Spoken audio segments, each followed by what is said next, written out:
Sorry, that one came out way harsher than I meant it to be. It's accurate. I just meant Corrine has an opinion on everything, which is great and is one of the things that we love about her.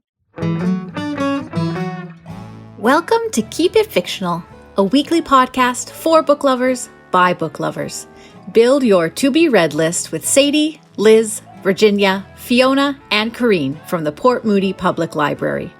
Warning, this podcast contains strong opinions and may cause an increase in your library holds list.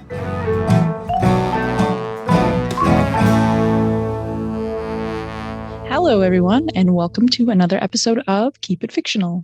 Today, I will be your host. I am Fiona, and I am joined by my book friends Virginia, Mark, and Corrine. Today, I have put out a challenge to my book friends that I am interested to see how they tackled. Of course, we all have our genres that we gravitate towards. But today, I have asked everyone to read a book outside of their regular genres, so in a genre they don't usually read. So not only have they had to read a book outside of their wheelhouse, they have had to analyze their own reading to figure out what exactly that means, which is not always easy. So I can't wait to hear what everyone has picked, and especially whether or not it was a hit or not. So I think first we're going to go over to Corrine and see what they picked today. Yeah, so I love this challenge, Fiona. I think it's always good to kind of read outside your comfort zone. I think that's a really interesting challenge, especially at the end of the year as we're kind of going back and analyzing all the things that we have read. And I definitely have wheelhouses that I tend to stick to every once in a while. I don't usually confine myself to genre so much as I do format. And so that is what I chose to read outside of. I love fiction. I love nonfiction. I love children's books. I love YA books. But my weakness is poetry. I read approximately one poetry book every 17 years. And so this was my time that I decided to pick up a book of poetry. It's so short. And if you're going to write something, why not write a book so that I understand what's going on? I love novels in verse. So books where there is a narrative of poetry that's especially popular in like kid stuff and YA stuff, but you don't really see a lot of adult novels in verse, which is a great detriment of the entire genre. So I challenged myself to read a book of poetry, which was a great pick because it's short. Oh, it's so short. Poems are so short, which is to their benefit and also to their detriment because I don't always understand what they're trying to say or what's going on because they could use some more words to explain it. So I decided to pick up a book by Thomas King, who is of Cherokee and Greek descent. He has the Order of Canada. He's very well known as an activist, a broadcaster, a writer, an essayist. He's probably most famous for his book, The Inconvenient Indian, which was on CBC Canada Reads a couple of years ago. And this is his first book of poetry, which is 77 Fragments of a Familiar Ruin, poems. And there are 77 of them. Some of them are longer. Some of them are shorter. I am going to read from the book jacket because I don't really know how to describe this. 77 poems intended as a eulogy for what we have squandered. A reprimand for all we have allowed, a suggestion for what might still be salvaged. It is a poetic quarrel with our intolerant selves, a reflection on mortality and longing, as well as a long-running conversation with the mythological currents that flow throughout North America. Showcasing his incontrovertible wit and trademark wordplay, Thomas King eases into this new terrain to draw our attention back to our painful history and the fragments of it that remain in our present story. Is what was happening here. Some of them are awfully very short poems of like 5 lines. And I think they're supposed to be like a little bit kickier. He definitely is running a commentary on the treatment of Indigenous people in North America talking about the exploitation, definitely, of resources, of land, that reconciliation is really about land back and nothing else, that colonialism and colonial governments are just there to take and take and take and take and take until there is nothing left, and they will never stop. And into that, he kind of weaves the idea of Raven as this trickster figure, of Coyote, of the story of the world being covered by water, and these animals kind of trying to dig down to find some mud so that, I think her name is Evening, can kind of make the earth with it.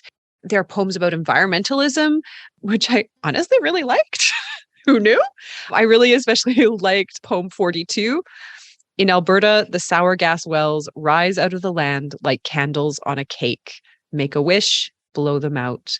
Make a wish, blow them out. It also talks about, I think, because I can't be sure because it's poetry and I'm not sure if I'm interpreting this right, the hopelessness of life, I think. So, for example, fragment 67, attending the wedding in spite of everything I know about funerals. Deep stuff. So, if you are wanting to dip your toe into poetry, because like me, you only, if I kind of dip you up my entire life, it's one every 17 years. If your 17 years is up, I can recommend Thomas King's 77 Fragments of a Familiar Ruin poems, in that it is short and you will generally understand what they are about. Thank you, Corrine, for sharing that with us. I mean, I guess if it's only once every 17 years, maybe not, but I feel like you're really deep down, like kind of a poetry person. It's just not in your, like, it's, you know, it's just a 17-year rotation. It's, you know, it's there. It's just a bigger wheel. All right. Thanks so much for sharing that, Corrine. We are going to move on to Mark now today. Very excited to see what is outside of Mark's wheelhouse. So today I'll be talking about a mystery novel, which is The Lady Killer by Masako Togawa. I would argue that mysteries are outside of my usual genre, though one person on this podcast did, in fact, disagree with me very verbally yesterday. Like, for example, the past 2 years, perhaps the only mystery novel I have read was just very recently, which is The Hunting Party, which we talked about on the podcast for the Locked Room episode. So I'm sticking with it. This is outside of what I normally read. The topic was not genre that you hate. It was genre that you don't normally read. So Masako Togawa had a very long and wide-ranging career across multiple arts and like music, things like that. So she became a singer in nightclubs before gaining larger popularity. And she also later became a club owner and manager. Her inclusive work has sort of made her an LGBTQ icon because many of her clubs and her writing were very inclusive at a time that was very different from now. It was very difficult. So she's earned a bit of a reputation over the years as being very inclusive and welcoming and representing a broader range of identities in her art. It's also said that she first began writing novels backstage between appearances as a singer at nightclubs. And that's how her first novel, The Master Key, was written. And I believe The Master Key was already talked about on a previous episode of Keep It Fictional a while back. So you can check that out if you're interested in hearing more about Togawa's writing. So basically in this book, the story is broken down into two parts. The first takes place at a time of a series of murders, 3 separate murders. And the second half is after a man named Ichiro Honda has been convicted of these murders. In the first half, we follow Honda's personal life and his self-proclaimed nature as a quote-unquote hunter of women. While he is married, he lives on his own most of the year in a hotel room in order to be closer to his work. So this sort of leaves him alone most of the time, and he spends his night cruising the town and the nightlife looking for women to sleep with, more or less. He keeps a diary of exploits in his quote-unquote hunting log. He refers to women as like prey, his kill, and very unseemly terms such as these. We can sort of see that Honda is a very unpleasant person by today's standards, I would say. He's definitely not a very sympathetic character at all, when he later gets framed for these murders that he didn't commit. We sort of have this kind of idea of, does this man sort of more or less deserve what he gets when he is found guilty of these murders that he didn't commit? Or are we sort of more on the side of, taking the side of his lawyers, who we follow in the second half of the book. Essentially, the first half of the book is broken down to 3 chapters that correspond to the days on which the 3 murders occur. And coincidentally, or not so coincidentally, all the 3 women who are murdered are women who Honda has slept with: Kimiko Suda, Fusako Aikawa, and Mitsuko Kosugi. All these women he met in nightclubs and cafes and nightlife establishments. So when the first murder occurs, Honda originally finds it nothing noteworthy or special when he reads about it in the news. Essentially, he just finds it a coincidence that this person who has been murdered is someone he happened to know this one time. It's only after the second murder that the coincidences start to seem strange, as the second woman murdered, Fusako Aikawa, was the very same woman he was with on the night that the first woman, Kimiko Suda, was murdered. This series of coincidences basically pile up, as each subsequent murder is of a woman who he was with previously and could provide an alibi for his whereabouts on the night of the previous murder, essentially. The source of his potential alibis for the murders are subsequently killed, thus leaving him without much of a defense for the previous murders, more or less. It's prior to the third murder that Honda catches on to this scheme and plans to warn the woman, but he's unable to make it in time, and she's already dead by the time he reaches her. Add on to this, he does not report the murder to the police. Instead, he decides to flee and essentially try to save himself from getting embroiled in this series of murders, because essentially then he would have to speak about his unsavory behavior toward women and his being involved in all these affairs. And while he's actually a married man, in the 1960s Japan, that would be a very sort of scandalous thing, to be out sleeping with women every night while your wife is at home waiting for you, basically. The third murder is seemingly being immaculately staged to leave no doubt that Honda was the murderer. The woman was strangled with a necktie that matches the size of Honda's. A pair of specially made shoes that match Honda's were found in her apartment. There's a rare blood type found under her fingernails, which is type AB-Rh negative. And there's also other bodily fluid evidence that would match Honda found at the scene. There's a lot of talk about these kinds of like biological evidence and these kinds of clues that play a very prominent role in the second half of the story, because after Honda is convicted, essentially his 2 lawyers who are representing him in appeals court, Hatanaka and Shinji, go about trying to find holes in this sort of picture that we're presented with in the first half. How can they find like the holes in the plot of this mystery murderer to frame Honda? And it largely centers around this kind of circumstantial and biological evidence, as Hatanaka tasks Shinji with trying to find other women that were with Honda to sort of vouch for his character, as well as to track down anyone who has donated AB-Rh negative blood and other types of things like that, to see if any of them had any type of contact with someone who may have used their blood in this manner. In the first half, we're presented with this very unsympathetic character and the situation that he finds himself in. And the second half is more a sort of traditional kind of detective, tracking down the clues, tracking down the contacts, doing the legwork to find different people who may be able to give them different pieces of the puzzle to try and assemble either a picture of an alternate murderer that they can cast reasonable doubt that Honda committed the murder, or to even find someone who they can then point towards as the actual murderer, essentially.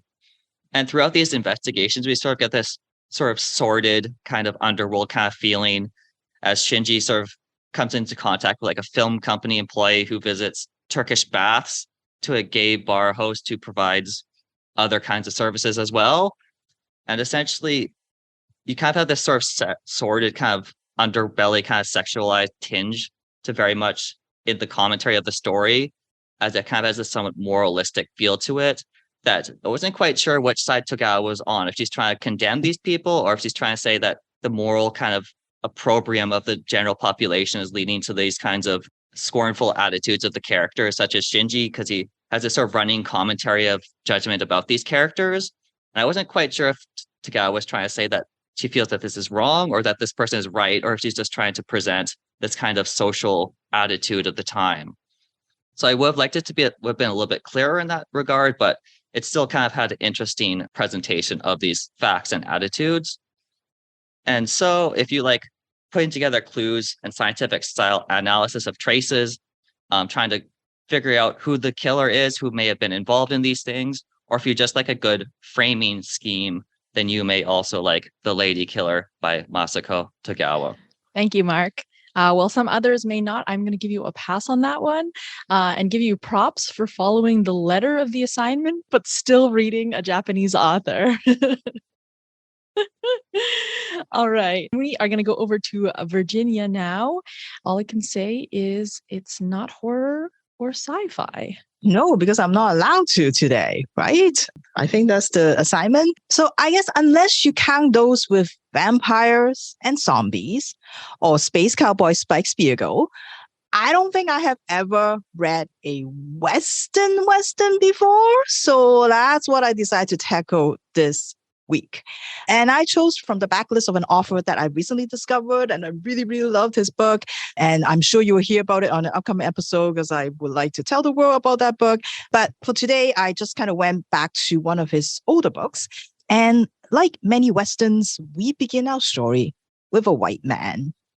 Kurt Marder, sometimes known as Dirt Marder because people misheard his name. He is right now standing atop a hill, watching smoke rising from his house, which is currently being burned down. He sees these 4 or 5 men circling around his house, laughing, hollering at each other. One of them dragging his wife, and then he sees them throw her onto the horse like a rolled up carpet. He sees his dog's body no longer moving. And Kurt thinks he should go down and confront them. But he only has half a mind to do that. So instead, he turns his horse right around and heads back to town. There, he went to the bar, and then he started to tell his story to anyone who would listen, hoping that someone would pity him and maybe buy him a drink. But nobody really cares about his story until they hears about the dog, and they all feel so bad about the dog. And as he's telling the story, and as they're like, oh, well, you better do something. What are you going to do? And he suddenly feels compelled. Yes, I should reclaim what is rightfully mine. Does he really care for his wife? Nah, not really. But you know what? That's not the point. It's mine. They take something of mine. I need to get it back. And so they say, yeah, well, you better start early because you don't want to lose their tracks. And you know what? You should hire Bubba. Bubba is the best tracker in town. Kurt is not so sure about that because Bubba is a black man. I don't know if I want to hang out with a black man, he thinks. And then, of course, when he went to finally see Bubba and explain what he needs Bubba to do, Bubba was like, oh, yeah, sure. Pay me. What are you going to pay me with? And Kurt is like, didn't you just hear my story? My house got burned down. I have nothing left. Well, you still own your land, don't you? I want half of it. And I get to decide where the dividing line is. And Kurt is like, how dare this man telling me that he wants my land? But then he knows that this is his only chance. So he reluctantly agrees. Meanwhile, in the back of his mind, he's thinking, can a black man even own land? And so these two set along the journey, along with Jake, a boy, maybe about 12 years old, even though he claims to be a lot older. This boy who begged Kurt and then bit him on the leg and refused to let go until Kurt agrees to take him along because he overheard Kurt's story and he thinks the man who burned down Kurt's house are the same people that killed his parents. So he wants to go along to avenge their death. And so here are these 3 people going on a quest.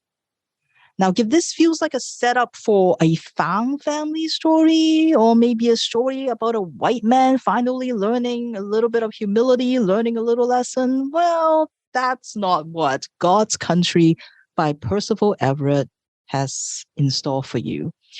Curtis, well, I don't know if he's even merit the adjective unlikable. Like many of his actions, yeah, for sure, they're unlikable, they're detestable even. But as a person, he's just kind of there. Like there's nothing remarkable about him.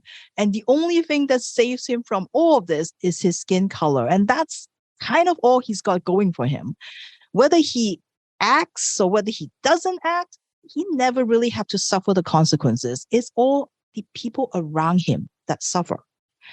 Does Kurt's conscience sometimes serve us? Sure, but never quite enough for him to really do anything about it. And he just thrives on this ignorance and this indifference.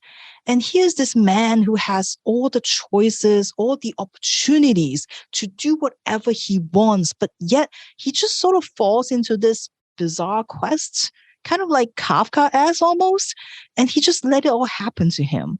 And contrast that with Baba, a man who is not given an iota of slack in life, that everything, because he is Black, that he has nothing. No one thinks anything of him. But yet he's the one in the book that has intention. He's the one that has agency to try to do something with his life, at least to do what he wants to do.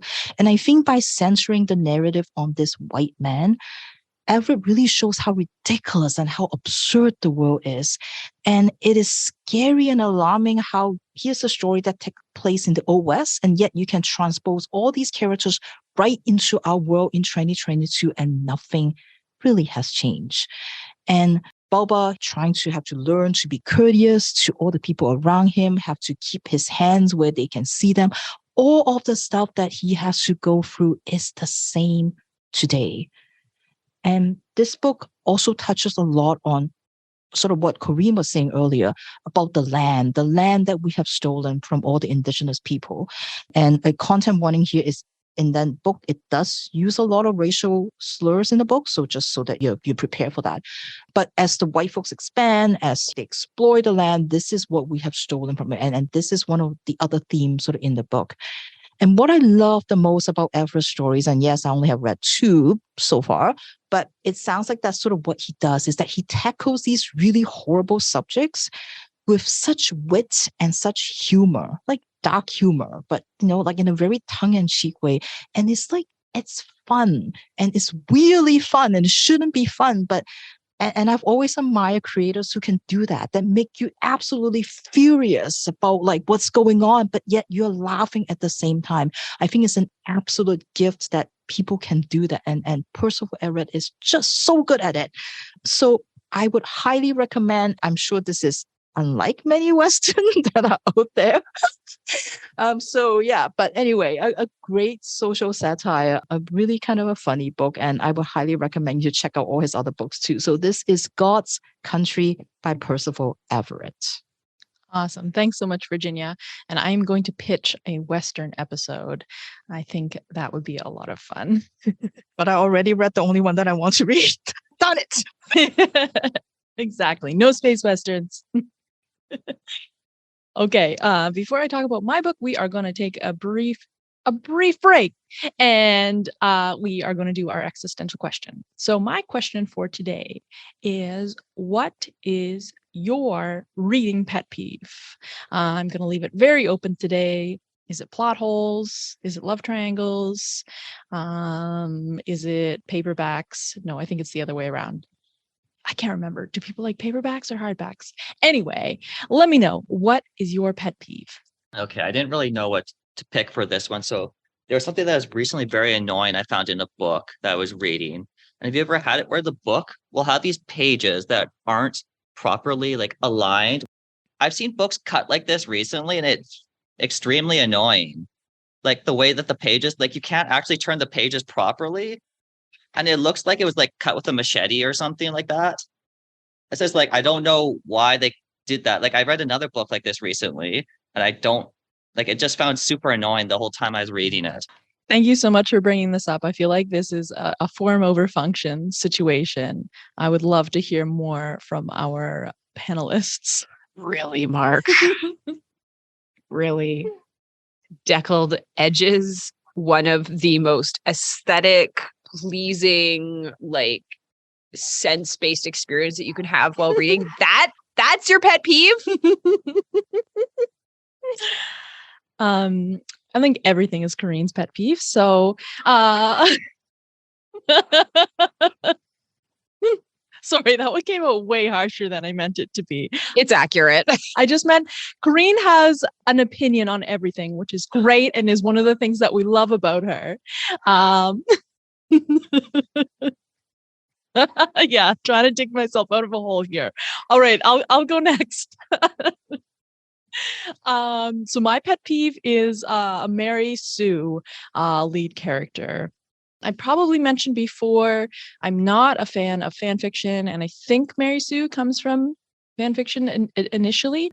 And it's this character who sort of doesn't have a lot of agency and is very like blank. A lot of descriptions might be that they're like pretty or like just very kind of vague descriptions of them. And the idea is so that the reader can slot themselves into the main character, which I totally understand the reason for.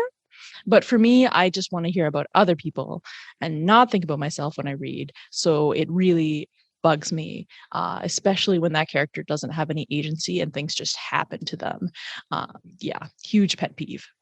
Well, I think when Fiona put this question out and they gave some examples to us, I was more so thinking more of like kind of form rather than the actual story itself, because there's so many in the story. I'm not even going to go there because there's too many things that I cannot stand in the story. But in terms of like the actual format, like the book itself, me, I cannot deal with cracked spine. That drive me nuts. If I see a book with I cannot. So I think for me, when you talk about paperback, like I actually much prefer hardcover. For me is a much better reading experience. And also I am always very worried about a paperback, because when I read it, I kind of have to read it like this because I really don't want a crack spine. Like it drives me nuts. Of course, paperbacks often have very thin kind of paper also, and that also kind of drives me crazy because I'm just like, ah. And I think that's probably why I am very much into ebooks, because none of those problems will ever show up on the ebook. So I think that's probably why. But yeah, so I find that if I'm reading a big fantasy, it's always going to be a ebook version of it because I am worried about them. Fascinating. And that's why you have the deckled edges, is so you can print on thicker paper. There is a point, not just the aesthetics. But to each their own. As Fiona said, I just have very strong opinions about everything. No in-betweens, which is probably why I don't get poetry. So I think I'm going to go very basic because I have a lot of feelings. Obviously, like content-wise, the thing I hate the most is love triangles because it's artificial and nonsense. None of the characters are real. They just represent something. One of them is boring but solid and dependable. The other one is dangerous but exciting. They're not people. They're not real. But in terms of actual like physical book, what bothers me the most is because I buy books. I buy more books than I probably should, is that when they change the format or size in the middle of a series, like let's say they publish the first 3 and then there's like a movie edition that comes out and they no longer do like the same illustrations and they publish it with like the movie poster on the front, it like drives me up the wall to the point where I will import them from another country so that they all match, because they're a series, they should look the same. Yeah, I definitely feel that one. And I think we like occasionally get it from patrons too, who are like, like even not even owning them, but wanting them to take them out and be like, but it's confusing because this one's different. And you're just like, I know, I'm so sorry. I'm not a publisher. I want to fix it for you. Yeah, strongly felt. All right. Getting back to our genres that we don't usually read, I'm going to talk about a book that I read for book club. So yes, I complain a lot about having to read books that I don't choose, but I'm also very grateful because often it does bring me things outside of my wheelhouse that I end up enjoying. So I did struggle a little bit because I think I'm a bit of a random reader. But I went with a nonfiction, and specifically a non-biography or autobiography, because I do read a lot of biography and autobiography, but I don't read much just like straight up nonfiction, though I do want to read more. And on top of that, this is a new age nonfiction. So for me, that's very much out of my comfort zone, out of my zone of joy. I read Waking the Witch, Reflections on Women, Magic, and Power by Pam Grossman. So yes, there is a very witchy member of my book club, and we often read about witches, which wouldn't be my choice. But I was actually very happy to read this. Pam Grossman is the host of the podcast, The Witch Wave, in which I think she essentially talks about everything witchy. And this book was an interesting blend of pop culture, history, as well as she did throw a lot of autobiography in there, which was kind of surprising. And at first made me a little bit uncomfortable. And then I was like, no, this is my comfort zone. So I appreciated this read a lot in the end because I feel like I have feelings about witches and contemporary witches in particular. I can be a little bit harsh about people who consider themselves to be witches. And I feel like this book really showed me a lot about how that can be empowering, especially for women, and how it's also, a way to have spirituality that is not part of some bigger religions.